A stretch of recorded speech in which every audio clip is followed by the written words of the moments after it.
For me, just personally, yeah, absolutely.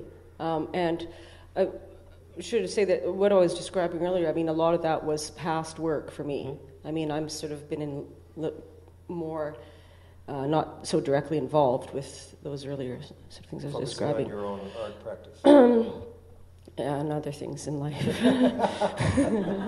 Focusing on living. Yeah. Trying to stand up. So I know that feeling. Taking a couple of years to stand up, and well, you know, we're in like say the organization that I've been really involved with over the years, which was Sakewewak.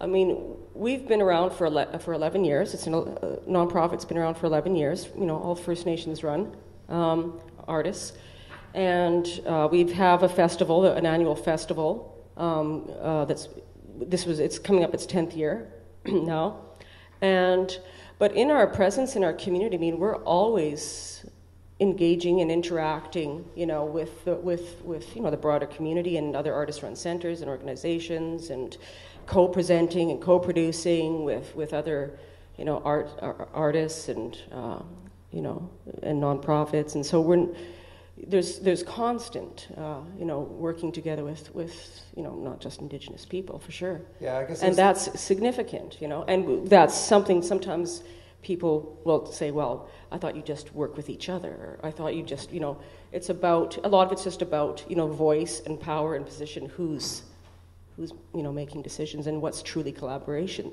and that nature then, you know.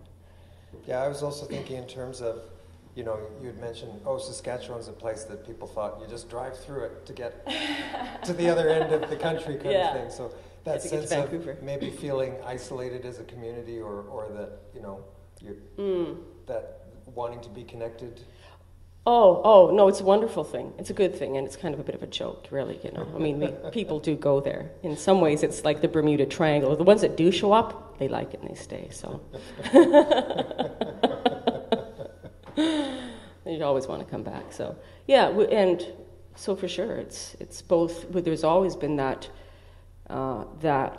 aspect of working with people, you know, across the country, into the States, and sometimes internationally.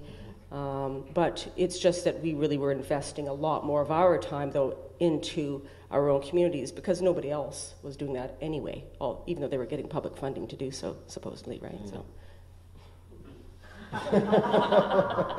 A slightly political comment there. But I want to go back. I was struck by something that Brian said when he was sort of setting up his history, and I should say that, you know, now that we've kind of introduced all the panelists, you should feel free to jump in if something catches you that you want to pursue as an audience. Please, you know, it's an open discussion. It's not just me up here pointing fingers at people and saying, "You, what do you have to say about that?" But Brian was mentioning that part of his investment, if I understood correctly, part of your investment in art was about not wanting to find a way of being in the world that wouldn't be contributing to the troubles and the ongoing sort of conflict. Yeah, I think it was, I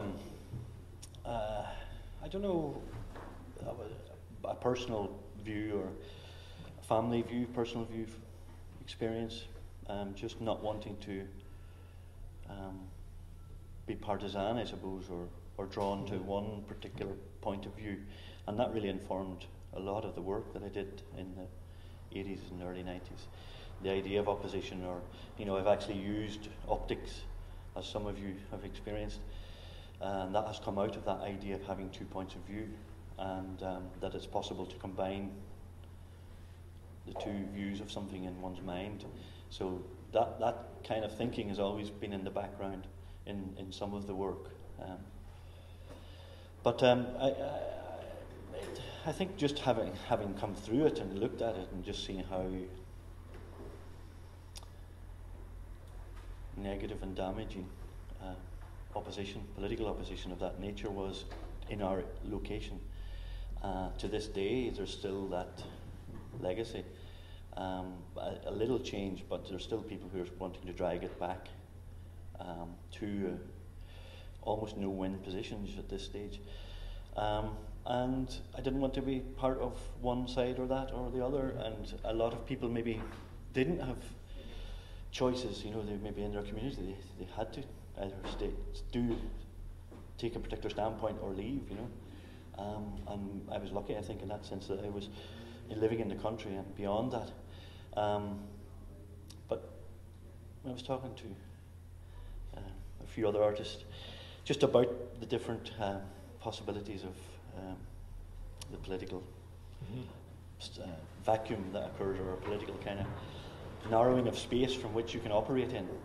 You're actually, the room is almost emptied of air in sometimes to actually breathe, and it's very hard to operate as an artist sometimes within that, what kind of language you can use, or you know, what are the kind of ways you can actually mediate or relate across boundaries, and I've attempted to do that since the 80s. Yeah, I wanted, just before we get to Andrew, I wanted to link that with, I was thinking of a comment that I heard a few years ago that Riona Brass, actually Robin's sister, who's also a performance artist, made at an Aboriginal art conference, where she was saying one of the reasons she thought performance art was particularly strong and a useful tool within specifically the First Nations community is that she felt that with performance art she could find a language that was not sort of overwhelmed by colonialism, that had more than just the overtones of colonialism, and linking that, and to hear you say, you know, being an artist seemed to be a way to sidestep, you know, Surely, and I think in addition to those troubles, that I'm just wondering curiously about how all of the panelists would think in terms of art, and specifically performance art as how do we end up here? Does it actually help us to maneuver in a different way, or to speak our own language, or to you know, what's the potential power of performance art? Why is it so many artists end up in this field? It's an interesting and very difficult question to answer, because in reality for myself I have worked in possibly 3 different ways of performing, which are like almost tactical choices in the sense of what events are, or what are the contexts for things. So I take different choices of what I can actually do in a situation based on the context or the nature of the event. But it's very hard to you know, say consciously how that decision was made in relation to politics or to social history. I think I arrived at it through process, rather than coming at it as a political decision, I think.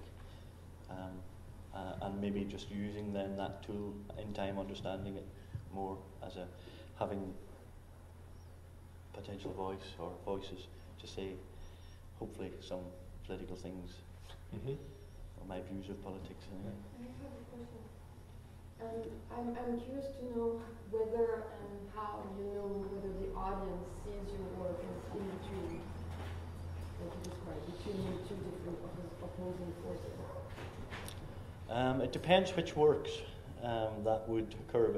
In some of the installation work that I would have worked with in Northern Ireland, or I was dealing with optics and presenting very literally 2 points of view, so that you were looking at maybe the piece was a pair of binoculars which you saw to the left and to the right, so there were particularly 2 distinct images which you were seeing, and they combined in your mind, you know, when you looked.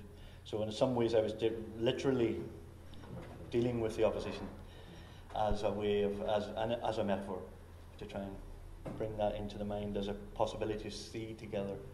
So the spatial decision was part of the work, to use the space, to bring it together in the mind, literally. So maybe we can go to the other, about this big P versus small p politics, and all of this question of what... Could you repeat the question? I don't know, it doesn't have to even... But it was more like, how did we come to perform, if I understood that was correct, part of it, right? but also I thought specifically it seemed there was something important about the idea, as Brian was talking about it, that somehow performance art allowed a way, not of neutrality, but a